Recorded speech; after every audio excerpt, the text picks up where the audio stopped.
La loro attesa appare infinita e puntualmente rinnovata al DPCM seguente. Quando è che lo Stato si accorgerà che esistono anche loro?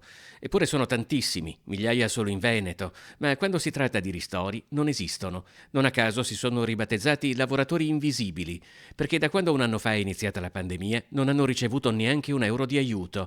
Impiegati soprattutto nel turismo, hanno reso Jesolo punto di riferimento nazionale di un movimento che tenta in tutti i modi di far sentire la propria voce. Passiamo dal tempo determinato all'intermittente, all'occasionale, a quello a chiamata, a quello che non ha preso la NASPI, a quello che è rimasto senza lavoro. Cioè, Insomma, gli ultimi. gli ultimi, siamo gli ultimi, ma siamo anche discriminati, perché dovete pensare che ci sono lavoratori stagionali che hanno preso i sussidi, hanno preso la NASPI e a confronto a chi come me e come gli altri lavoratori non hanno preso niente. Albergatori, commercianti, artigiani, ambulanti, ristoratori, tutti coloro che fanno parte del comparto turistico attraversano una crisi drammatica, ma nessuno la subisce quanto i lavoratori invisibili e all'orizzonte, con le chiusure, ci sono nuovi sacrifici. Non possiamo crederci che ancora dopo un anno siamo sulla stessa situazione dell'anno scorso, perché ormai è passato un anno e non ne possiamo più.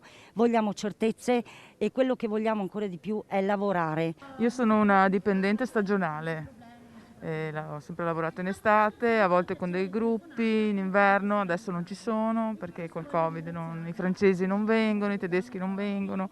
Non ce la facciamo più, abbiamo finito tutti, non abbiamo soldi e guardi, avrei tante cose da dire, ma in questo momento sono proprio...